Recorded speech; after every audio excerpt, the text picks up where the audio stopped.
Kabupaten Kutai Kartanegara, sebuah wilayah yang kaya akan sejarah dan kebudayaan. Berdasarkan historis Indonesia kuno, Kerajaan Kutai merupakan kerajaan tertua yang ada di Indonesia. Sejarah Nusantara bermula di Tanah Kutai dengan berdirinya Kerajaan Kutai Martapura pada sekitar abad kedua Masehi, yang kemudian mencapai puncak kejayaan pada masa pemerintahan Maharaja Mulawarman Naladewa. Pada abad ke-13 berdiri Kerajaan Kutai Kartanegara di Kutai Lama, yang kemudian menaklukkan Kerajaan Kutai Martapura di Morakaman sekitar abad ke-17. Kemudian Kerajaan Kutai mengalami Islamisasi pada abad ke-17. Jadi Sultan pertama Kutai Kartanegara adalah Sultan Haji Muhammad Idris.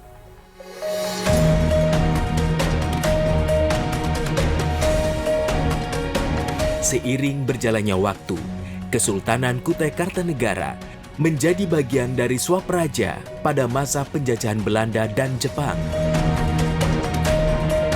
Nah, waktu zaman kerajaan Sultan Sulaiman Alimuddin sampai kepada Ampere Exit, kekuasaan wilayahnya ada 7 kota kabupaten yang terdiri dari Kabupaten Pasir Penajam Utara, Balikpapan, Samarinda, Bontang, Kutai Timur, Kutai Barat, dan induk kotanya adalah Kutai Kartanegara.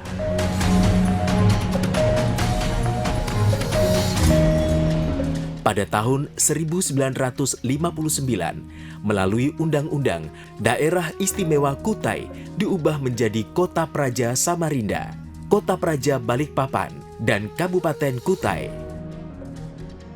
Sultan Haji Muhammad Parikesit menyerahkan kekuasaannya dan Kabupaten Kutai Kartanegara lahir. Kutai Kartanegara adalah rumah bagi beragam suku bangsa. Dengan kekayaan budaya dan wilayah yang luas, Kutai Kartanegara memiliki potensi pariwisata yang luar biasa.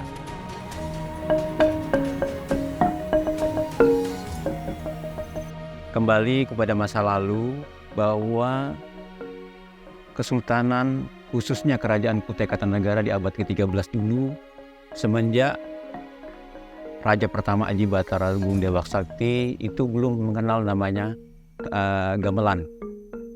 Di anak beliau, yaitu Aji Maharaja Sultan dan Aji Maharaja Sakti, yang belajar kebudayaan menuju ke Kerajaan Majapahit. Di saat itulah kedua anak beliau ini mempelajari adat istiadat. Makanya yang kita kenal adanya kitab yang diturunkan yaitu Brajaniti dan Panji Slaten. Disitulah kita belajar, dan mulai disitulah kita mengenal adanya budaya terkait dengan alat musik yang dikenal dengan gamelan. Pada tahun 2000-an, pemerintah Kutai Kartanegara berinisiatif menghidupkan kembali Kesultanan Kutai Kartanegara ing Martadipura. Langkah ini diambil untuk meningkatkan pendapatan daerah dan melestarikan kebudayaan adat Kutai Keraton. Yang boleh di dalam keraton itu tari topeng, dewa mana, dewa berjongget, dan tari kanjar bini, kanjar laki. Itu yang sakral, tidak boleh ditarikan di luar keraton. Nah, ganjur juga tidak boleh dikeluarkan di dalam keraton. Tapi oleh Pak Raden Patmo almarhum, karena ini untuk mengenalkan kepada budaya luar, maka diizinkan oleh Sultan Ampere Exit tari kanjar-kanjur itu boleh ditarikan di luar istana. Karena itu tari topeng boleh dikeluarkan di dalam istana. Kalau menurut sakralnya, sakral budaya adat Sultan, itu tidak boleh ditarikan di dalam istana. Dulunya topeng ini berasal dari Pulau Jawa, lalu beradaptasi di Kutai Kalimantan Timur. Namun yang sering saya bawakan itu adalah tarian topeng Gunung Sari. Adapun tari topeng itu banyak sekali, tapi ada satu topeng yang tidak bisa dibawa oleh penari topeng yang biasa, yang hanya bisa menari topeng tersebut adalah seorang sultan. Topeng tersebut namanya samper. Jadi dia tidak boleh ditarikan oleh sembarang orang. Topeng ini yang sekarang ini yang disebut dengan tari topeng Kemindu, itu adalah menggambarkan kegembiraan seorang putri yang di dalam istana, kesempatan mereka untuk menunjukkan gerak-gerik mereka dengan lemah lembut itu dilakukan oleh seorang putri atau disebut dengan anak-anak para pangeran. Karena dulu yang menarikan tari topeng itu hanya dalam lingkungan kerabat. Sekarang ini karena kita ingin mensosialisasikan budaya keraton ke masyarakat, yang diutamakan itu anak-anak pelajar untuk mengenalkan tari-tari yang ada di dalam istana. Pada saat terakhir pemain keraton yang masih di zamannya Sultan Parikesit, di saat diserahkannya kerajaan ini kepada Republik Indonesia, di saat itulah ada stagnasi bahwa raja tidak boleh mengadakan apapun di sana. Di saat itulah Sultan Haji Muhammad Parikesit menyerahkan kepada Perdana Menterinya Haji Pangeran Ratu untuk memelihara adat istiadat. Maka rumah inilah tempat kami melihara adat itu. Terkait dengan ritual, memang setiap kita melakukan penabuhan gamelan itu memang kita tidak pungkiri ada hal-hal yang ya kita kasat mata lah. Kalau bilang orang gaib itu seperti apa, itu pasti akan hadir. Bahasa keraton itu memiliki kesamaan dengan bahasa Jawa Kromo atau Jawa halus, di mana bahasa-bahasa ini merupakan akulturasi atau serapan dari kebudayaan Keraton Jawa. Memang pada dasarnya gamelan Keraton Kutai ini sama seperti gamelan di Jawa. Cuman tipikal cara mempermainkannya itu sangat berbeda sekali. Yang jelas kalau di Kutai itu yang pegang peranan adalah bonang. Bonanglah sebagai melodi, yang lain hanya sebagai pengiring. Pakaian tradisional Kutai itu adalah miskat, kemudian baju cinan, baju takwo, baju kustim, kemudian perlengkapannya seperti dodot. Untuk pernikahan itu adalah baju antakesuma, kemudian ada baju sakai dan tapeh badong. Kalau di dalam keraton, kita harus hadir menggunakan kostum. Nah, kalau pangeran itu bertutup. Kalau raden hanya kancing tengah. Salah satu peninggalan yang lain itu adalah arsitektur Kutai, mana kita melihat bahwa didirikannya Kedaton itu sebagai representasi bangunan dari Keraton Lama Kesultanan Kutai Kartanegara. Kegiatan budaya Kesultanan sendiri sangat unik, mulai dari bagaimana penobatan Sultan, penobatan putra mahkota, penobatan permaisuri, dan lain-lain. Meskipun kesultanan dihapuskan pada tahun 1960-an, upacara adat Erau tetap dijaga dan diwariskan sebagai bagian tak terpisahkan dari warisan budaya leluhur.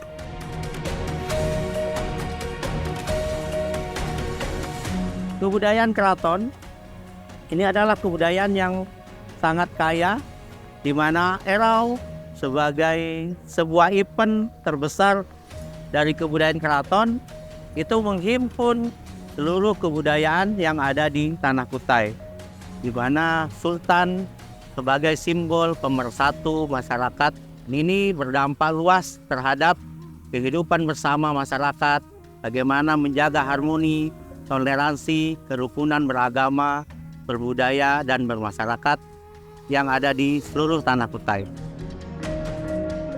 Erau itu boleh dilakukan oleh Sultan. Dulu zamannya Ahmad Dahlan, Bupati, dilakukan erau, tapi tidak ada yang dieraukan.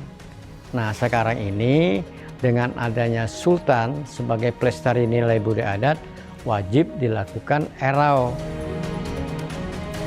Erau berasal dari bahasa lokal etnis Kutai, disebut juga Eroh, yang berarti ramai, hilir mudik, bergembira, berpesta ria. Erau dilaksanakan secara adat oleh kesultanan atau kerabat kerajaan dengan maksud tertentu dan diikuti oleh seluruh masyarakat umum dalam wilayah administratif kesultanan. Dulu 1 bulan, 2 bulan erau itu dilakukan menurut adat istiadat. Prosesi erau terdiri dari beberapa tahapan. Pra-erau, Sultan di saat akan mengadakan erau itu adalah mengadakan upacara beluluh awal yang diadakan di Kedaton Kesultanan Kutai Kartanegara.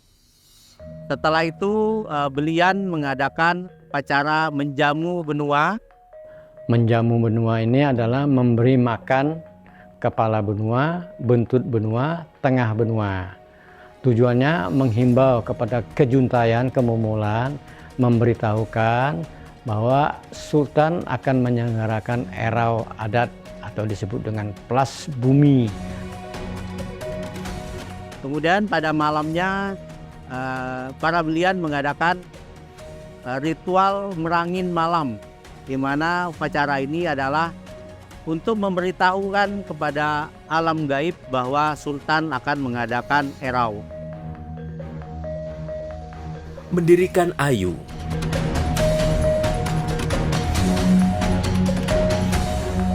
Nah, erau ini juga dilakukan setiap hasil panen masyarakat pedalaman untuk menyerahkan kepada Sultan hasil panen beliau, para petani untuk diserahkan kepada Yang Mulia Sultan. Pada waktu itu, baik Sultan Sulaiman, Alimuddin, sampai kepada Sultan terakhir adalah Sultan Ampel Parkasit. Hasil panen itu diterima oleh Yang Mulia Sultan, lalu ditetapkan oleh Yang Mulia Sultan untuk menyelenggarakan erau.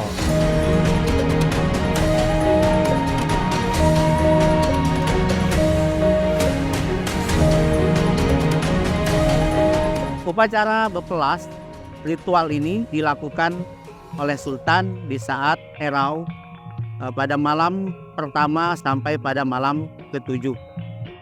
Pelas itu adalah 3 batu, 3 gong langsung meletup Maryam. Itu disumpahi Sultan itu. Setelah disumpahi, menguatkan batinnya supaya semangatnya kuat, maka diletupkanlah Maryam. Bam sekali kan. Itu tujuannya apa? Mengaktifkan semangat daripada Sultan. Karena Sultan selama erau tidak boleh keluar istana. Malam terakhir dia melakukan sekali berpelas yang disebut dengan ketayongan, Sultan menari.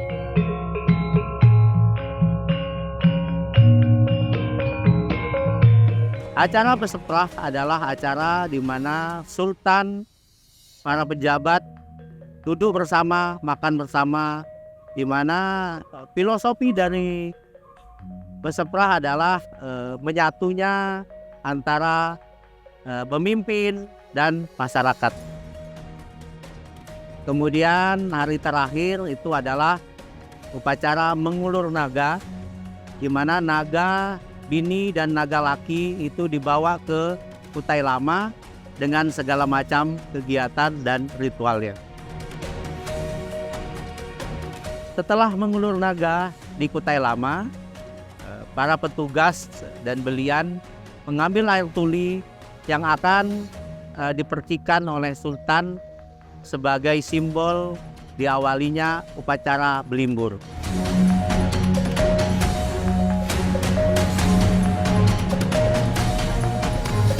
Jadi 40 tahun tidak lagi dilakukan erau, baru ini dilakukan erau setelah dinabalkannya Sultan Salihuddin II. Berlanjutlah kepada Sultan Arifin untuk melestarikan nilai-nilai budaya adat.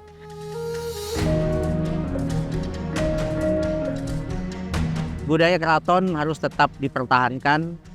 Selama ini terbukti bahwa budaya keraton itu menjadi pemersatu bagi seluruh kebudayaan yang ada di Tanah Kutai.